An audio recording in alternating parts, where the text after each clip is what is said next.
turn on the... Because I believe what's interesting, he's actually talking about Teilhard des Jardins.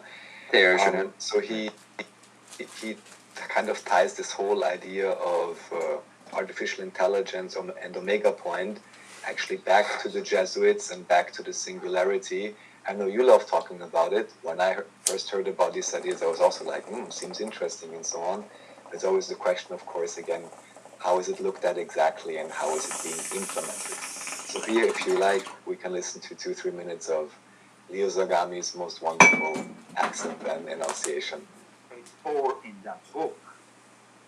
And then, of course, I continue discussing it in volume 7, where I go even further. But it was important for me to explain that there is a connection here, because Pierre de Cardin was the guy who inspired 2 movies that are so different and so relevant to Hollywood, but to the whole world, that today people will never imagine these 2 movies are connected. But if you watch The Exorcist, there is actually a reconstruction of the room of Pierre de Cardin in that movie that was actually saw the participation of even a Jesuit as one of the actors. And the very detailed reconstruction of Pierre de Cardin's room. At the same time, nobody will connect Pierre de Cardin with 2001 Space Odyssey, because they will say, but Pierre de Cardin was the guy who inspired the exorcist figure, the guy who goes and do the exorcism, because he was a man of many facets, of many let's say, was somebody you could discuss the future of mankind as well as the past, and connected in what he defined as the Omega point, the moment in which the AI will literally become God at that point. It's the ultimate merger. It's the Alpha and the Omega. And the Omega point is a very scary point in all this. It's the singularity that Kurzweil from Google discussed not so long ago also. And Kurzweil, of course, basing his work. Pierre de Cardin is a Jesuit, which up until a few decades ago was regarded with suspicion from the Vatican people. But then nowadays the Vatican has been taken over by the legacy of the Second Vatican Council. Has been taken over by the Jesuit Pope. So himself is a fan of Pierre de Cardin. Now, it's kind of a paradox that right as we speak, in a few hours ago, today, and of course people might see this show, I don't know exactly when, but let's say in the end of January, the Pope says we have to be careful of the AI. But the Pope is the same guy who cherishes the advances, also theological advances of Pierre de Cardin. So it's a bit contradictory there. I think that's okay. And then also So what do you think?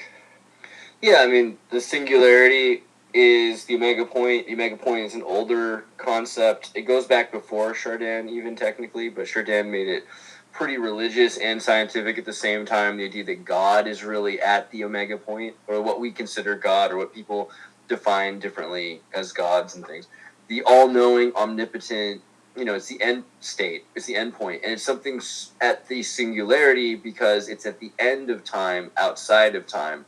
And so time and moments are inside and surrounding, orbiting the singularity, not it's not a moment in time. Time is a moment in the singularity, right? So it's God.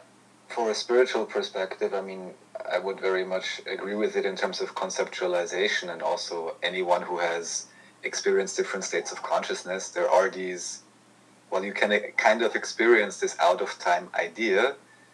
What it just reminds me of is our dear friend, not really, but maybe one day when he converts, Yuval Noah Harari, who always says and then, we make minds and machines and all of that. And then there is the point when, no one else knows what's happening. It's the end of history. I think that's how he calls it, right? Mm-hmm. Yeah. I mean, because it's not just the end of history, it's the end of time. Because time itself is linear, and there will be no more linear time once you get to a singularity that can move from any moment to any other moment, or any arrangement of moments to any other arrangement of moment. So it's the end of time. Maybe you could say history, because that's what the Mayans kind of said, right? Like that we're not going to end the world; we'll just be outside of continuity of history, and so that could be true too. Well, God knows since when we actually are out of a real continuity of history, but that's a different topic. Right. So the next thing I brought up just related to this and kind of, have some views on this. This one thing, which honestly it sounds like marijuana, Majorana explained the path to 1 million qubits. I don't even think I actually watched this movie yet. I still have to get more into detail, what they're really doing and how realistic it is, what they're saying. And I kind of want to contrast this view or this proposition to the next video, which is Gödel's theorem debunks the most important AI myth. AI will not be conscious, according to Roger Penrose, Nobel laureate. I think also here I still have to properly listen to what they're saying, but I just find it's very interesting that you have these, kind of opposing sides. On the one hand, they're like, yeah, we are creating a god through AI, and then other people saying, which is also where I'm at, kind of, at least with the technology we currently have, God knows what they have in some basements, yeah.